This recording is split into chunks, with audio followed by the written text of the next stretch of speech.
Hello everyone, मैं Bunty sir आपके लिए आज क्लास 10 के लिए सीबीएसई से न्यूट्रिशन इन लोअर ऑर्गेनिज्म को देखने वाला हूं। न्यूट्रिशन इन लोअर ऑर्गेनिज्म, तो खासतौर से यहाँ पर हम लोग देखेंगे क्या, तो अमीबा जैसे ऑर्गेनिज्म, यूनिसेलुलर ऑर्गेनिज्म के अंदर न्यूट्रिशन किस तरीके से होता है, आज उसे हम लोग देखेंगे।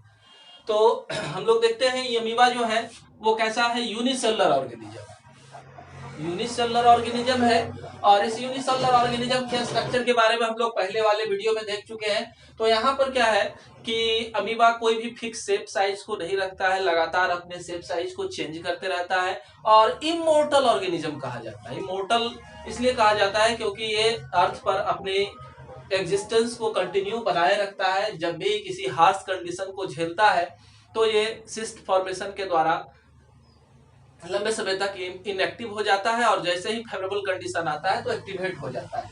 तो यहाँ पर आज इनमें न्यूट्रिशन को देखना है। तो इसका मोड क्या है, न्यूट्रिशन का मोड है होलोजोइक मोड ऑफ न्यूट्रिशन, है ना।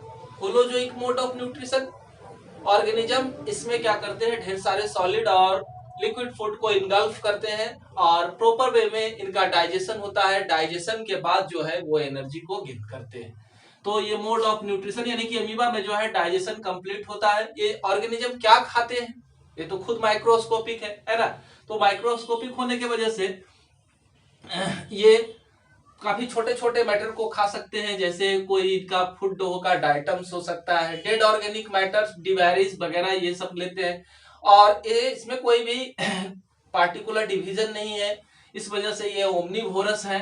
और इनमें डाइजेशन का मोड जो है, अब ये सिर्फ यूनिसेलुलर ही है, सिंगल सेल से बने होते हैं, तो अब इसके अंदर कोई डाइजेस्टिव सिस्टम वेल डेवलप तो होगा नहीं।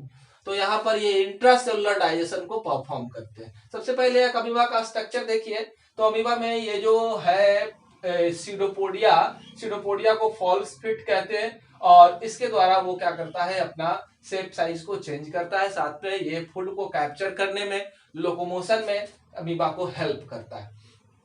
ये जो सीडोपोडिया का फॉर्मेशन होता है, इसके साइटोप्लाज्म के डिवीजन के वजह से इसका साइटोप्लाज्म 2 पार्ट में डिवाइडेड है। आउटर वाला जो है थोड़ा सा हल्का सा पतला है और ये एक्टोप्लाज्म कहलाता है, अंदर वाला थोड़ा सा ज्यादा डेंस है, तो वो इंडोप्लाज्म कहलाता है। एक इंसिपिएंट टाइप का न्यूक्लियस इसके पास प्रेजेंट है ना। छोटे मोटे सेल ऑर्गेनेल्स भी है इसमें। इसके अलावा वैक्यूल्स यहाँ पाए जाते हैं।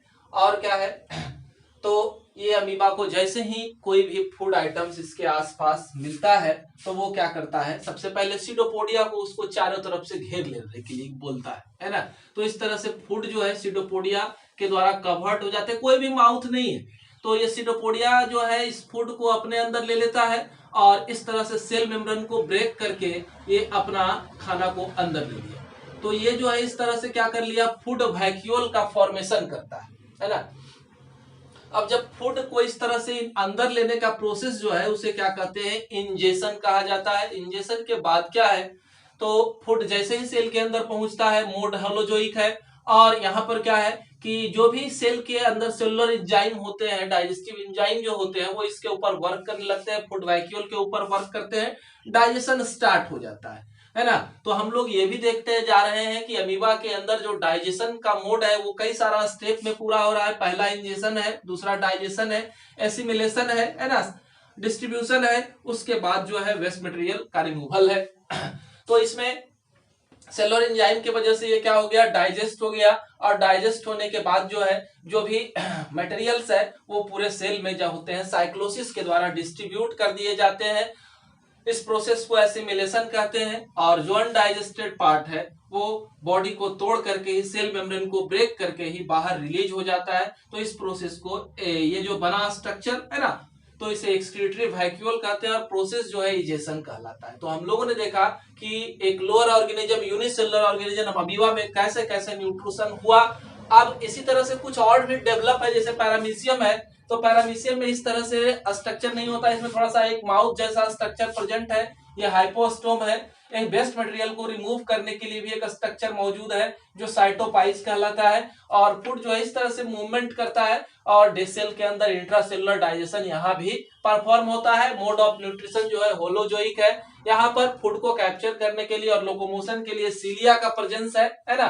कॉन्ट्रेक्टाइल वैक्यूल है जो वाटर के बैलेंस को मेंटेन करने का काम करता है। पैरामीशियम में 2 न्यूक्लियस प्रेजेंट है, एक माइक्रोन्यूक्लियस और दूसरा क्या है, माइक्रोन्यूक्लियस है ना।